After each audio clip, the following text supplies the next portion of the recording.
Hello and welcome to our compliment webinar, reviewing the 2021 Auscontact Contact Centre Benchmarking Report with Auscontact's research partner COPC Incorporated and today's webinar sponsor Citrus Group. And the webinar is entitled Employee Experience and Wellbeing. It's our final in the series of 3. In the spirit of reconciliation, Auscontact acknowledges the traditional custodians of country throughout Australia and their connections to land, sea and community. We pay our respect to their elders past, present and emerging, and extend that respect to all Aboriginal and Torres Strait Islander peoples today. Today's webinar will run for approximately 60 minutes, and during that time, with the help of today's special guests, Alex and Mary, we hope we're sparking your interest and engaging you in the conversation, as well as providing some ideas to take back to your respective businesses. To round off the session, we'll be having a Q&A. I'm Fiona Keogh, CEO of Auscontact and your moderator for today. While we're waiting for everyone to join us, let's use the time to quickly run through some housekeeping. To maximise the benefit, please remember to interact with us and ask as many questions as you can. And as you know, there's no need to take too many notes because we'll be providing you with a recording of the webinar. To interact with us, please use the Q&A button on the control panel. You can ask questions or make comments for Alex, Mary or myself from time to time. Don't forget we're having that Q&A at the end of the webinar, so please type your questions as we go along so you don't forget to ask them. If you're having any technical difficulties, please note that on the control panel, you can click the raise hand button and the Auscontact team will rush to your aid. Or alternatively, you can revert to your registration confirmation email and all the relevant phone numbers and access codes are there available to you. I know that many of you are really familiar with asking questions, but let's give it a go today. Let's use that Q&A button on the control panel. And the question for today is, as always, a trick question. What city is the 2021 United Nations Climate Change Conference, also known as COP26, taking place in? Now, Alison's already answered. Talk about a trigger finger. She's got the right answer. There was also the name of the city, which I was asked to leave out. Brad knows the answer. Okay. Everybody knows that our fearless Prime Minister is on his way to Glasgow very shortly. I hope he's got his winter woolies with him. That's all I'm going to say. So with that, I'm going to introduce my fellow speakers today, and they are a very familiar face. Actually, 2 very familiar faces, Alex Boland, Director ANZ Operations at COPC, and Mary Blake, General Manager at Citrus Group. And with that, I'm going to hand the microphone to Mary. Welcome. Thank you, Fiona. Citrus Group are really excited to be sponsoring this particular webinar. Over the last 18 months, we have seen our frontline staff really be pedal to the metal. They are the heart and voice of our businesses. So really to understand today how they're feeling, what that looks like, and how moving forward we can continue to engage them better, to look after them better beyond an EAP program, which is just standard now in any business, is really important. So I'm very excited to hand over to Alex as we now move forward into the actual report. Perfect. Thank you so much, Mary, for that, and Fiona for the introduction. Also, a particular thank you to everyone who participated in the report. Some of you were able to let us utilize your logos for the report, and you can see those logos here, so a particular shout out to those folks. But there are loads of others who also participated. For those of you who've attended the other webinars, you will know that there's almost 150 contact centres represented in the data set, which was over 23,000 frontline staff. So a really good breakdown of the Australian market. There will also be a couple of slides that you will see data directly from the voice of the employees. So we have a separate survey where we surveyed about 2,500 frontline staff, and you'll see some of the data as I take you through that. In terms of the industry responses, breakdown by industry, you can see government was the largest single one, but financial services was quite large. Insurance, banking, super was a big chunk. Then utilities, as well as retail, not-for-profit, education, and so on. This report is entirely focused on the Australian industry. So in terms of where the centres were based, essentially all of Australia, if you forgive me, Northern Territory being the only one that didn't have any data. So 50% were Sydney, Brisbane, or Melbourne. And then we have Adelaide, Hobart, Perth, and whatnot. Regional locations also included. So it really is data from all across Australia. In terms of the size of the network, well, 81% had a single contact centre, 11% had 2 centres, and 8% had 3 or more contact centres across Australia. So this session, as Mary correctly introduced, this session is all about the heart of the operation, about the frontline staff, about the people in the network, about their spans and layers, about attrition, absenteeism, about how COVID has impacted on them, as well as how we bring people into the organisation, how we train them, how we give them feedback and get feedback and support them. So to begin with, let's kind of map out the org chart. What does the average contact centre look like? Well, in terms of the ratios, these are just a medium, which is a best average to consider. There's on average 11 frontline staff per 1 team leader, 30 frontline staff to a manager, so the level above a team leader, like an operations manager. Then 25 frontline to a QA, 40 to a person in WFM or in training, same ratio there, and then 60, like 58 to those in reporting. Obviously, when you drill into the data, there's a lot of variation because some of these roles scale really well. It doesn't create a lot more work to run a report for a 1,000-seat centre compared to a 10-seat centre. But if we boil this down and just consider, if you had 100 people, what would be the average? Well, the average 100-seat centre would have 9 team leaders, 3 ops managers, 4 people in quality, 2.5 in WFM, 2 people doing reporting, and then 2.5 trainers. So for every 100 frontline staff on average, 23 supporting staff members. In terms of those employees, particularly frontline staff now, how do they feel about working in contact centres? And this slide is specifically frontline staff and their feelings about contact centres. So they ask lots of different questions. These 2 questions are a subset of a broader model we use when we're conducting engagement services, when we're measuring employee satisfaction and engagement. So overall, I feel satisfied with my job, and it's an agreement scale. On the left-hand side, 65% would agree that they're satisfied with their job. So by far, the majority are satisfied, but that still means a third, 1 in 3, are not satisfied. And 71% are very likely to continue with their organisation over the next 12 months, which means obviously in the reverse, 29% of frontline staff were not very likely to continue. One of the perhaps triggers or indications that someone is not looking to stay long-term typically is UPL, unplanned leave. So we also asked around unplanned leave, how much do you have on average per person, so per frontline staff member? So 27%, a little bit more than 1 in 4, said it was less than 5 days. 42% were 6 to 10 days, and the remaining brackets were 31%. So 31% having more than 10 days. And actually the most extreme, the 5% of centres, so 1 in 20 centres have more than 20 days sick leave on average per person, which is really quite getting up there, 20 days. It's also interesting that, like our industry, we don't really pay frontline staff a tremendous amount of salary compared to other jobs in the economy. And yet 31% say that on average staff members actually take more leave than what they have. So they're taking leave that they're not getting paid for. So I think that's an interesting kind of balance there. That's just a moment in time. What about UPL over time? Is it getting better or worse? So we said over the last 12 months, has unscheduled leave changed? And 20% said in the middle that it hasn't changed. So 80% saying it has.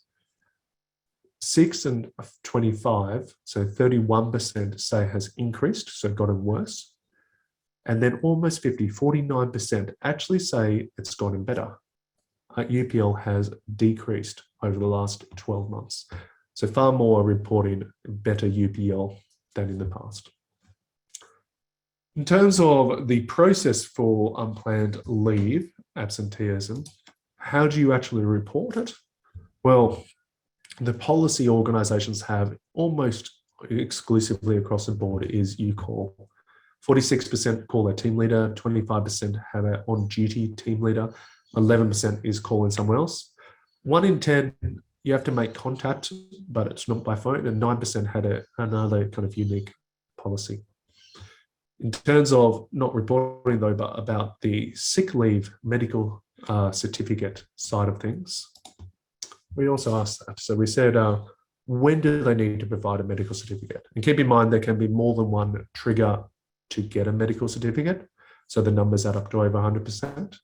So on the extreme ends, on the right-hand side, firstly, 5% of staff members don't need a medical certificate. Like there's no situation where they would need. I mean, you can view that perhaps as we have total trust. If they're sick, they don't need a medical certificate.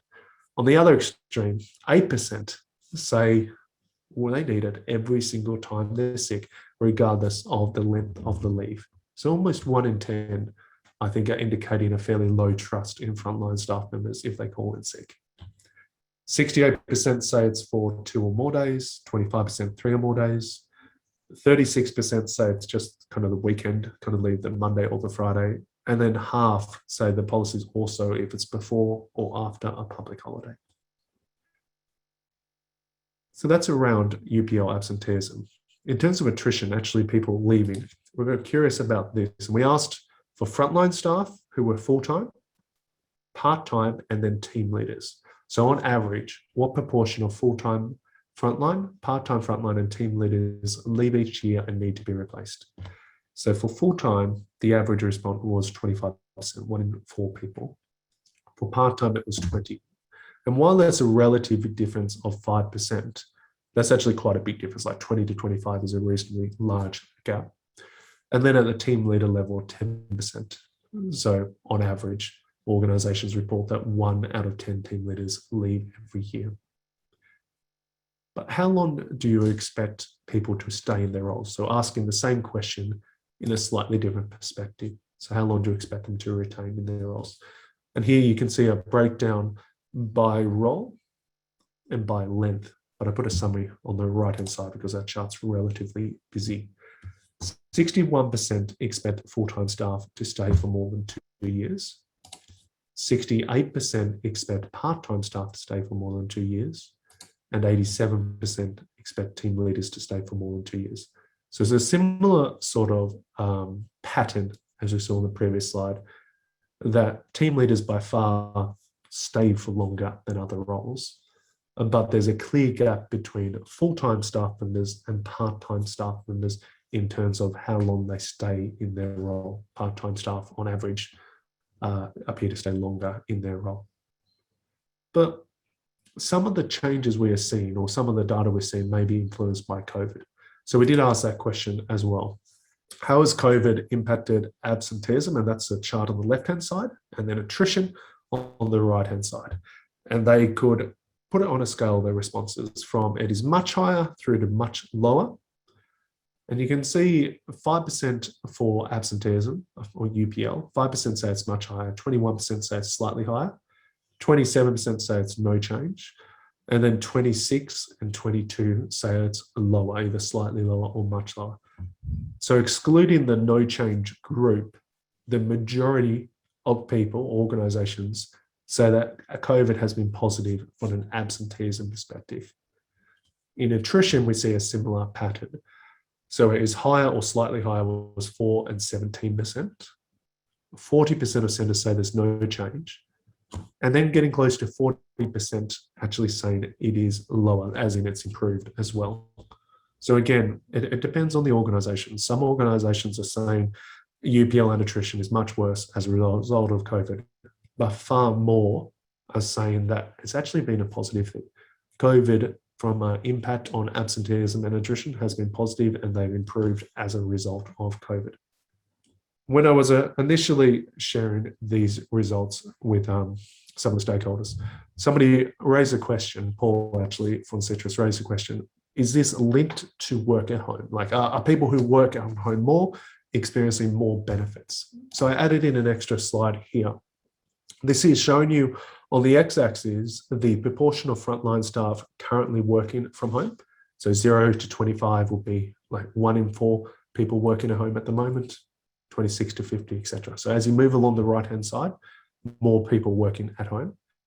And the chart on the left is about absenteeism and on the right is about attrition. The height of each column is this percentage reporting improvements, so lower attrition, lower absenteeism. And kind of the overall summary, centres that have a greater proportion of staff members working at home, more of them say that absenteeism and attrition have reduced compared to centres with less people working at home. So not enough data here to say there's a causal relationship, but there is a correlation. Organisations that have more work at home are reporting more decreases in absenteeism and attrition, like improvement. There seems to be a link here at least. But if people leave, we need to replace them. So let's think about that process. How long does it actually take organisations to hire frontline staff members, like on average number of working days? That's the pie chart you can see here on the left-hand side. So 8% say it's 1 to 5 days. So it's a 1 week to hire. Quite fast, but that's only 8% of centres. 12% say it's 1 to 2 weeks, 6 to 10 days. 28% saying it is 11, 20, so 3 to 4 weeks. 22% saying it is 4 to 6 weeks. And then 30% saying it's more than 30 working days, so more than 6 weeks. Almost 1 in 3 centres actually say it takes us more than 6 weeks to hire. What is involved in that hiring process? Well, every centre does interviews. The vast majority also do reference checks, phone screening for 4 out of 5 centres, and then far lower rates, personality assessments and typing tests. So 1 in 3 doing personality assessments, which struck me a little bit because when you talk to people at conferences, personality assessments often come up from a recruitment perspective, but we're seeing that it's only 1 in 3. So I'm curious, as we repeat this report, like 2022, 2023, will we see this fixed? Will we see it decline, or will we see personality assessments increasing over time? Once people are hired, how long does it take to train them? Was our next question. So 7% said it takes up to 5 days. 19% saying it was 5 to 10 days, so 1 to 2 weeks. 36% in that 3 to 4 weeks category. And then that remaining 2 19s is the first 19 is it's 4 to 6 weeks and the second 19 is greater than 6 weeks. So 40% of centres, almost half, spend more than a month training people. That's a considerable amount of time, not necessarily right or wrong. It depends on the organisation and the complexity of the role, but there's a lot of cost associated with that. Obviously, you're paying people while they're in training. How do you actually train though? Well, 95% do on-the-job buddying, 85% do classroom training, including virtual, and 67% do self-paced training. And those numbers add up to well over 100 because most centres actually do more than one methodology. So 60% actually do all 3, 29% do 2 out of 3, and 11% only use a single approach. In terms of who leads the training, well, 58% of centres have dedicated trainers doing it, team leaders 57%, senior agents 48%, and QAs 11%. Again, adding up to more than 100 because for many centres, there's more than one role involved in onboarding frontline staff members. But something that struck me, like we've just said that there's a lot of time and effort and cost to onboarding people. We asked, is there a formal assessment that frontline staff must pass prior to going live?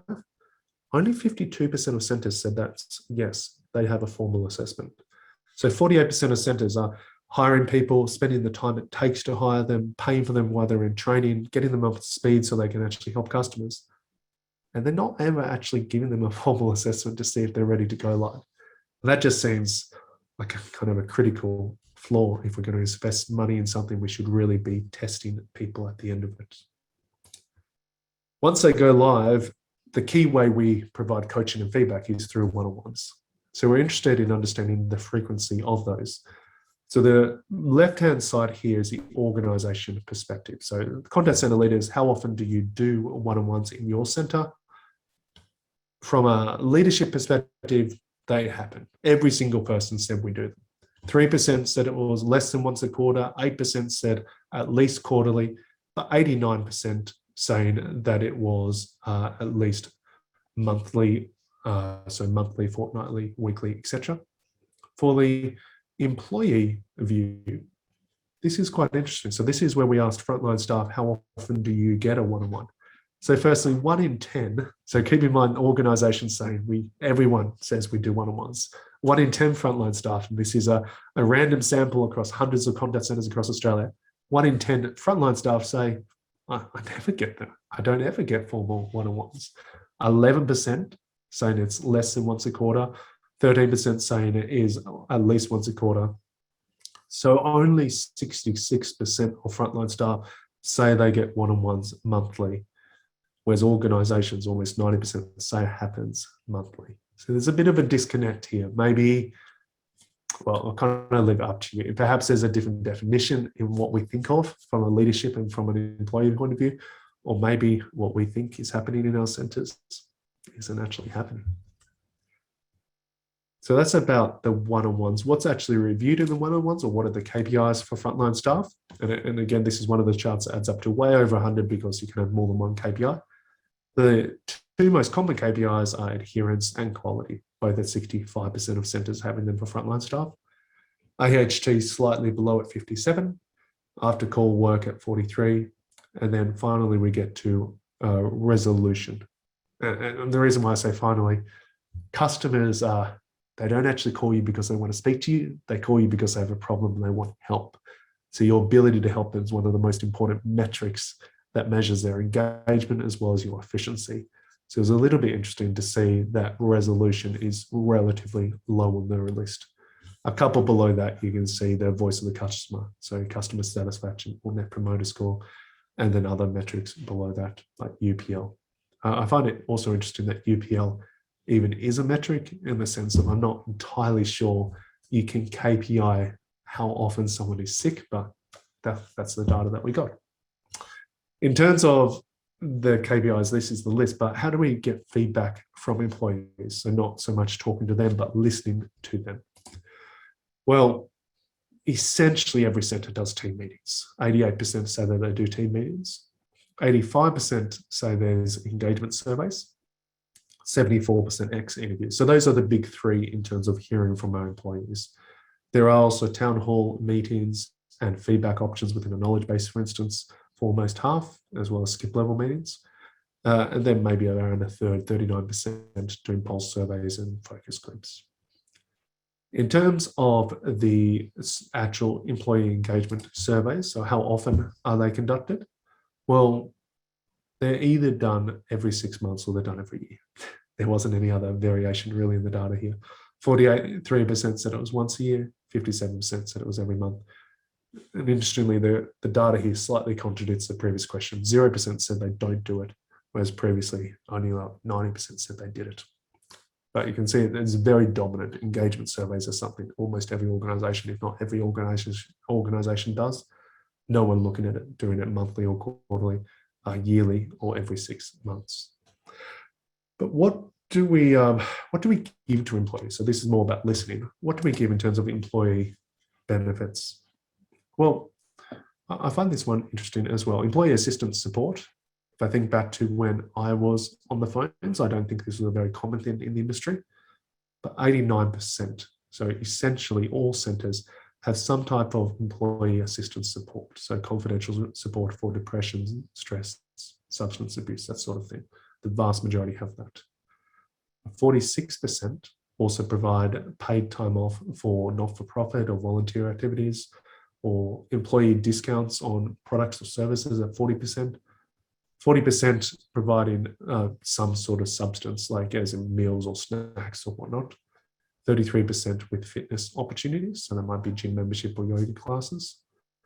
And then there are some kind of lagging things, they're not very common, but we see it down towards the bottom, like in-office massages and private healthcare, transport to and from the office. At the very, very bottom though, 7% of centres. So we gave a fairly long list of various different benefits it can provide to people.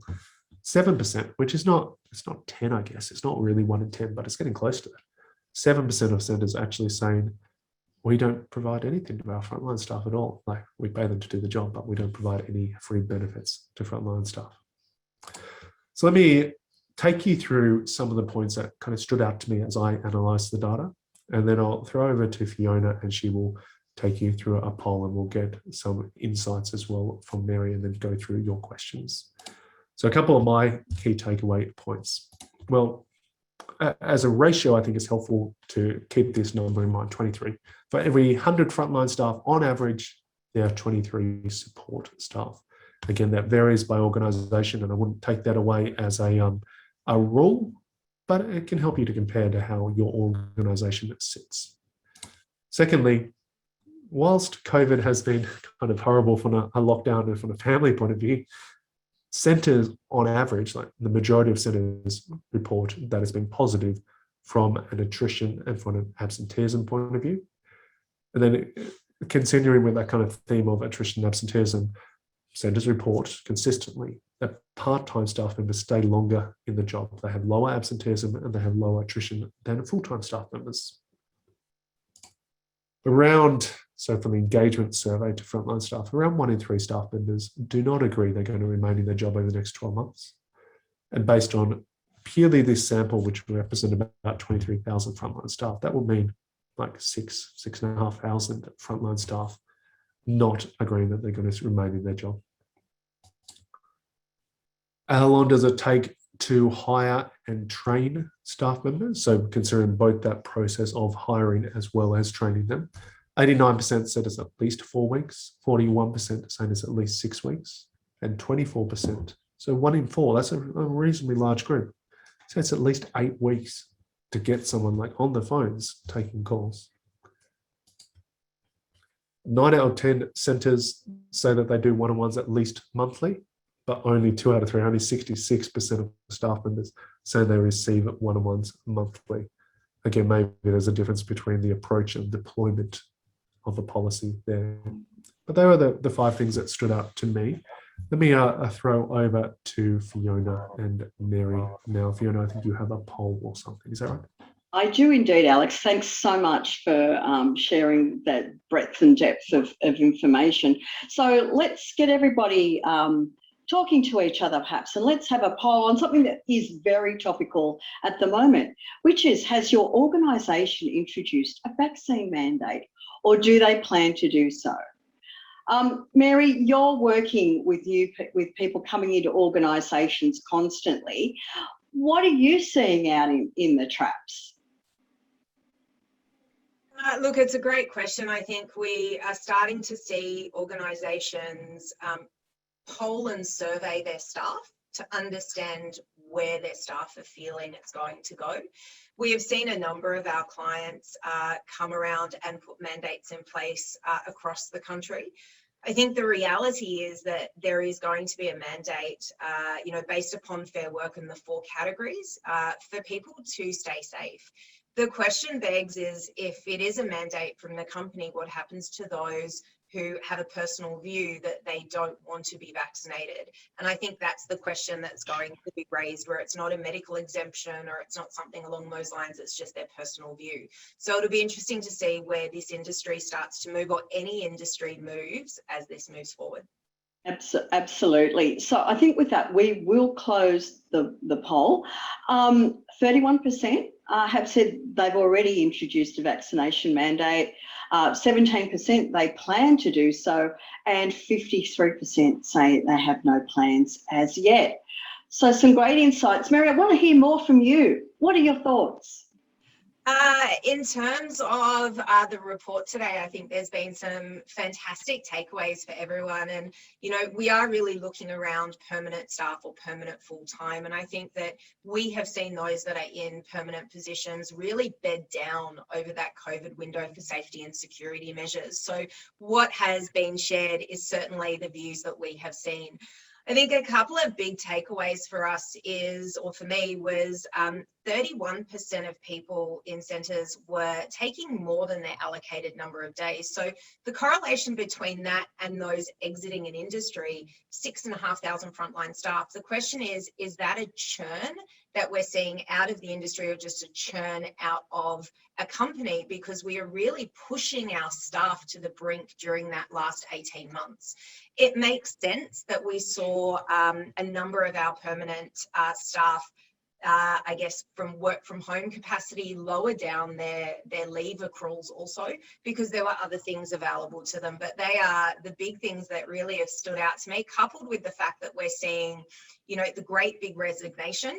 That is the next topic I think everyone's seeing coming that's impacting on that. And then the longevity of onboarding and how long it's taken to find the people that we want. So I think we really need to look at the marketplace and have a contemplation of how do we bring new talent and new people in, and with that, what is that experience that we're giving them in what is the new world as we move forward? Thanks, Mary. I couldn't agree with you more. Some enormous challenges that we've never really had to face in terms of how we think about our people and how critical they are to the success of our organisations. Every time we do this, and this is the third time, Alex knows I go back into the archives because I can, because I think it's really good for us to understand whether we actually have moved forward or whether we're still treading water or what's improved, etc. So I just want to share some interesting insights with all of you. So, and I'm going to kind of do a little bit of a cook's tour, for want of a better term, so it won't necessarily be as well structured as Alex and Mary's comments. So way back in 2013, before we were Auscontact, when organisations were surveyed, they said 38% said that their top HR strategy was to improve staff engagement.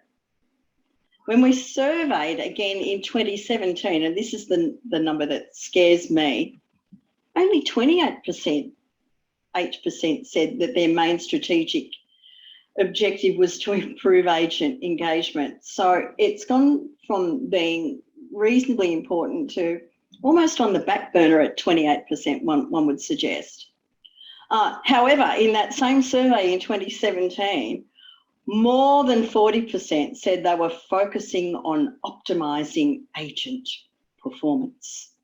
So what a change of perspective. Alex spent a lot of time sharing information about spans of control. I don't have an average. I have an average. I don't have it as per 100 staff. But what I can share way back in 2017, that the ratio of contact centre managers to team leaders was 1 to 5. Contact centre managers to agents was 1 to 45. Team leaders to agents was 1 in 10. Rostering, forecasting, scheduling, so workforce management to agents was 1 to 45. QAs and quality assurance people to agents, 1 to 45. Admin support was 1 to 90. Trainers to agents was 1 to 90. And other support roles like reporting, knowledge management, business improvements to agents was 1 to 90. Alex, I can see you commenting by your face. Do you have a perspective you want to just jump in on just there before I share some more info from the past? I think it's interesting what has changed and what has stayed the same. I think if I heard those numbers correctly, WFM seems fairly flat, but quality is a significant investment has happened over that time, with almost twice as many people in QAs compared to frontline staff.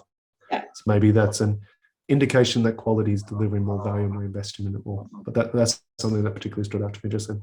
Yeah, I think so. And I think, with 65% of organisations saying that adherence and quality/error rate was their top two KPIs, it makes sense that you put the infrastructure in terms of people to support investing in that. Absenteeism. In 2017, on average, it was 11 days per full-time staff, and I think we had 10. So it's slightly improved, but not appreciably improved. And the average tenure way back in 2017 was 3 years and 9 months, which is significantly longer than the expectations that we saw in this year's report. And full-time turnover, and I question this, was 19%. I think that's probably a little underdone, is what I would say way back in 2017. So let's get into some questions. I know there's going to be a poll running while we ask our experts some questions, but let's get into it. Alex, there was a question for you, which is around the absenteeism and attrition data. Are you able to link it back to specific industries? We 100% are able to link it to industry, and where it made sense, we did that in the big report. So these webinars, even though collectively I've probably spoken for an hour and a half or so, that I haven't at all covered all the data. So in the report, where appropriate, I've broken it down by industry. For that particular one, linking it through, I don't think there was a significant difference. So I think we chose to leave it out, is the answer, but I'm not 100% sure. I need to check that. One of the ways we did link it, though, is by metro versus regional, capitals to regional locations. And in many situations, there was a gap. For instance, for the work at home, essentially metro contact centres are far more likely to embrace work at home as an ongoing strategy than regional centres. So where appropriate, we broke it down further, and there's like 100 slides in that full report.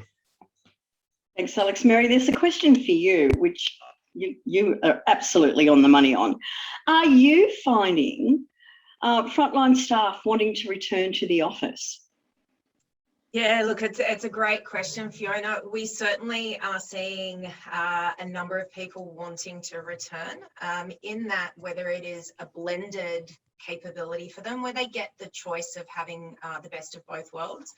But we are seeing more and more individuals really wanting and craving the desire to be with their frontline teams and having that interaction. So yes, we are seeing that.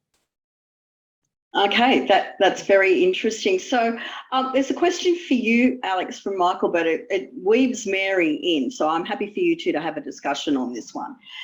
Mary mentioned the Great Resignation, and research shows reasons including not being heard, lack of alignment to purpose, and the snapback from flexibility and remote working. Given the 33% turnover numbers and other findings, would you agree that there is a strong correlation here with the research that's been undertaken, Alex? Mary, I'm looking for your thoughts as well. So I imagine that it's like a correlation between attrition and those things happening, like lack of alignment to purpose and whatnot. Yep. So we have developed a model for measuring engagement and the likelihood of people leaving. That's what we do in our engagement surveys. Purpose, feeling like you contribute, feeling like you're not just a battery hen, like you're a person of value, that is a significant driver for whether people stay in the organisation. There is also, in the other webinar, in the full report, we looked at the proportion of people who want to stay at home post-COVID and the proportion of organisations that want people to be at home full-time, and there's a big disconnect there. Loads of frontline staff are saying, when I say loads, like 20 or 30%, so want to be at home 100% of the time, whereas there's only like 5% of organisations. So I think what you've listed there, it depends on organisation by organisation, but yeah, they could be big drivers of attrition. I think we might see that sort of wave coming through. Yeah, Mary, what do you think? Yeah, look, I too would agree. I think certainly a lack of alignment to purpose for most of the frontline staff after coming through what they've come through is key in, I guess, even our interactions. And that is also aligned with one of the statistics where what people are giving back is the ability to give time into the community or something that they feel is purpose aligned to their company. So certainly, I think that is, realignment is a really big thing around engagement. And I think through the last 18 months, businesses have really done what businesses have needed to get through, to keep their staff, to keep their people. Now there needs to be conversations and flexibility for individuals. It's not a one suits all methodology anymore. I think we've come too far for that to sit with people now. We really need conversations and polling to see what do people want and having that discussion. But that also means that we need our leaders to be comfortable to have conversations that sometimes sit in the negative also. So that's, a totally different topic, but I would agree with you, Alex. Yeah, and I think you're so right, Mary, about, doing pulse checks. But doing a pulse check every 6 months, I mean, I probably need a defibrillator by the time you ask me in 6 months' time. I mean, let's just do short, sharp pulse checks once a month so that we really get a temperature check, and it might change from month to month, but connect and communicate with your people. So given that neither of you are technology suppliers, I have a question from Emily. In your opinion, how essential is a workforce management system that reports on the metrics and KPIs listed? I think I might throw to you, Alex, because that's where you consult. Yeah, interesting question. I think I'll answer it in a few different parts. We do need to measure loads of different things so we can deep dive into problems, particularly when we're going through a domain, for instance, to resolve a particular issue. But just because we can report on things doesn't mean that they should always be KPIs. I find centres often get overwhelmed when they say, these are our KPIs and there's 40 different metrics for the day. You really don't need as many KPIs as most centres have. But you do need the ability to drill into particular things. For instance, adherence, and I don't have time to fully answer this, I think adherence is a terrible metric, terrible KPI, I should say, for frontline staff. I think it drives bad behaviours across the organisation. But it's a good metric to be able to measure and then have conversations with people about. Just because it's not a KPI doesn't mean it's not something you might have a conversation around. But if we can't measure things, we can't manage them. So it's very important that you can measure performance. It doesn't mean it has to be a KPI. It's a bit like the unplanned leave being a metric, and does that drive behaviours that you don't want? So in this current period with the pandemic, people coming in with symptoms because they've got to hit that unplanned leave metric. It sends all the wrong, for me, it sends all the wrong messages. We have a question from the West, because I actually know who these people are, but I won't mention their names. And their question is, with regards to the data around part-time staff tending to stay longer, they're keen to hear your thoughts on the challenges in managing this operationally, or are there success stories? Do you think there should be a balance between part and full-time staff within a team? I don't know, Mary, do you want to maybe take that one first and then we'll hand to Alex? Yeah, sure. Look, I think there are always operational differences in managing part-time people to full-time people. Keeping them updated and abreast of what's happening in the business is always a difficult one. I think that it comes down to really understanding what days do you need part-time people to be present, where communication can be shared effectively across the board and not just in emails or things like that. So, you might say that a Monday or a Tuesday, or a Monday and a Tuesday are set days that, part-time people need to be present for that to take place. I think that there also needs to be some caveats when we start managing part-time people, because you can't measure them to the same capacity that you can full-time. So we need to understand the difference. But in terms of being able to, communicate with them, manage them effectively, have strong communications and bonds built with them so they feel the purpose and what their role is within the broader section is really, really important in my view. Thanks, Mary. Alex? Mhm. Yeah, I think that's a great question. I would agree with everything Mary said on that point. I would add that as a people leader, you are managing people, you're not managing FTEs. So if you have loads of part-time, you still spend probably the same amount of time per person in coaching and feedback. So that's something you need to consider.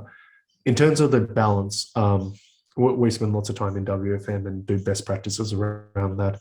As a simple number, around a third being part-time and 2/3 being full-time will help you to manage that balance of supply and demand, so to drive efficiency. So it wouldn't be good to be 100% part-time. It wouldn't be good to be 100% full-time. Around 2/3 full-time, 1/3 part-time suits most environments. Thank you both. Katrina has a question, which you've semi-answered, Alex, but I'm interested in hearing a slightly different dimension. She's interested to hear how closely the actual KPI data you found aligns with best practices. Now, you kind of sort of hinted at whether it didn't, but let's go deeper. Yeah, so that's interesting. The one thing I didn't show in that chart is the number of KPIs each person listed. And generally, I would say we're not great at setting KPIs for frontline staff, actually for most staff. And my overarching thoughts around that is that we have too many KPIs per person. I've worked recently with a large centre in Australia that had, I think, 13 KPIs per person each month. That is too much. We are not built as people. This is not just about frontline staff somehow being less than leaders or something. Nobody is built to be able to manage that many things concurrently. Less is more, like 3, 4, 5 might be a better sort of number in terms of KPIs. So even outside what the KPIs are, we typically have too many KPIs for people. In terms of best practice, they need to be things that matter to customers, like are driving the right behaviors from a customer point of view, and matter to the organization, as well as the employee has ownership over them, like they can actually take action and it results in improvement. Many of those KPIs, I would argue, are driven more by policies or procedures, not by things agents have in their control. So I think that as an industry, we don't do a fantastic job in terms of KPIs, not just for frontline staff, but across the board. Thanks, Alex. And certainly, as an association, we recommend no more than a handful, because as you say, it's too much for people to manage and it becomes meaningless. It just means I'm hitting a number, I'm hitting a number, I'm hitting a number. And that's not, that doesn't motivate anybody to hit a number. It's about, what am I contributing? How can I do something differently or better, and truly make a difference, not only to myself as I grow and develop, but also to my customers and the organisation. Of course, we see that disconnect between strategy, the organisation's strategy, and the KPIs, because if you have the wrong KPIs, you're never going to deliver on the promise that your CEO is standing out there and making publicly.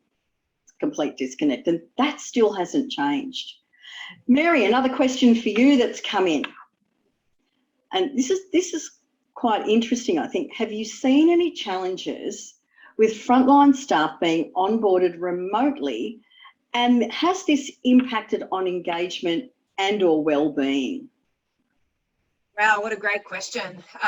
Certainly, I think the answer is yes. I think as everyone flipped into having to onboard remotely and navigate their own challenges in their own roles of getting into a remote location, we certainly saw probably higher attrition at the beginning of that onboarding piece is the best way, or engagement scores and experience diminished. I think in the last 6 months, we've certainly seen businesses really change because they've become naturals at how they do that. What we have statistically seen is where we might have had face-to-face a class of 12 or 15, it's really come down to maybe 5 or 8 so that they can control and give the guidance and support in that one-on-one from a smaller group. So, there's still lots of learnings coming out. I think we've also seen a number of courses come out on how our trainers can train remotely, our leaders can engage remotely, because it is very difficult when you can't see the body language of someone but only their face through a screen. But certainly from where we were to where we are, we have seen a significant improvement, and we hope that that continues. Fantastic. That's great. And I think the focus has certainly gone into creating the, in inverted commas, right environment for people to be successful. But it is a challenge when human beings naturally like to be together and to be in this, you know, for want of a better term, in the same room. Alex, a statistical question for you. Sure. Statistical question. You have stats around span of control for team leaders to agent, but do you have it by industry, and does it vary widely based on the industry? The data would allow us to split it out by industry wherever there was enough respondents. That's not something we have done yet. From looking at it in the past, it didn't vary widely by industry, but what it seems to vary by when we so part of my job is working with contact centers on site, actually consulting and training and whatnot. What seems to be the most significant driver is not the industry, but the duties of a team leader. In some centers, for instance, a team leader is responsible partly for recruitment and for training and for doing QA and real-time management. And in those centers, it might be a ratio of 1 team leader to 8 staff members. At the other extreme, I've been involved in centers where they have dedicated coaches and QAs and recruitment. They have people doing all the reports for the team leaders. And essentially, the team leader's only job is to answer questions on the floor and to provide one-on-ones once a month. And in those environments, it might be a ratio of 1 team leader to 20 or 1 team leader to 25, or even getting close to 30, which is quite extreme. So haven't looked at this report, have for previous reports. The variation is driven by what you want your leaders to do, not so much by industry. Well, Mary, I've got a question for you here. And in our last webinar, actually the initial webinar, when we were talking about working at home and flexibility, and there was a divergence between what organisations said they were going to do and what their people said they wanted to do. And it was quite big. So when Citrus Group works with quite a broad community, are you seeing potential employees asking more questions about the organisation's attitude or policy with respect to flexibility when applying for positions? When you say flexibility, do you mean flexibility of remote working? Yeah, in brackets. I think we are seeing more individuals asking about how fast their growth plans are, what the policies are around now vaccinations, and what happens if there is another shutdown. So we are certainly seeing not necessarily just a can I work in this or can I do that? They're actually now opening up to different, I guess, areas that we wouldn't have naturally seen. We're also getting asked a lot more questions around industry. So by client we recruit for, you know, if there was a shutdown, would I still have a job? Did that industry increase? You know, how did that look? So certainly we're seeing candidates starting to ask some really deep questions that 18 months ago we wouldn't have seen. We've also seen more questions around COVID policies. So what happens in the event that they do turn positive? How does that look for them? So that's probably the best way for me to answer. It's more of an all-encompassing than a left or yes or no style environment. Fantastic. Thank you for going more in depth. Another question for you, Mary, and it's a best practice question. Yeah. So what's the best practice for recruitment and digital onboarding that you are currently seeing, without giving, you know, family secrets away? Yeah, I can't give family secrets away. My team would kill me. Certainly, you know, we are seeing people that now are still more than happy to come in as the country opens up. There's certainly digital onboarding. People are asking, do I get to start in an office and then go home? Do I start at home and then come in? They are, candidates really are a little bit more astute than they were maybe 2 years ago. So we are seeing more questions around, is it a blended onboarding? What do I get to see? What does the office look like? What does that look like? So we are seeing more clients start to create, through the interview process, videos around, this is what our environment looks like. This is what our team looks like. To try and keep people integrated into, what are they stepping into when they do start to come back into a workforce, or they're staying remote. What does that look like for them to feel engaged? So we come back to that question around the Great Resignation, and are we seeing that purpose? Videos are certainly starting to create the purpose for people. Fantastic. And I love that transition. Alex, one question for you before we go to wrap up and make a very special announcement. So the question is, around 2/3 of staff have said they're satisfied with their job. Is that consistent across contact centres? The super short answer is absolutely not. There's wide variation. A particular organisation we did an engagement service for earlier this year, the number was like 25% were satisfied, maybe lower, some much higher. That's just to do a bit of self-promotion. That's part of the value of getting an external person in to measure ESAT, is you get to see where you sit in the market, and there is a lot of variation. So no, not at all consistent. There you go. Well, I'm actually not surprised. So with that, I would love to invite Mary to give us some closing remarks. Thanks, Fiona. I think, on behalf of Citrus, in conjunction with, COPC, and again with Auscontact, we are, excited to keep the partnership moving and to present something as important as a breakout seminar on employee experience and wellbeing.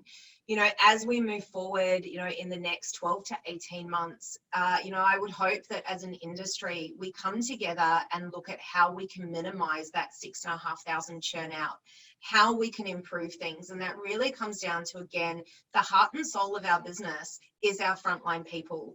They are the voice. We need to listen to them internally a little bit better in some ways.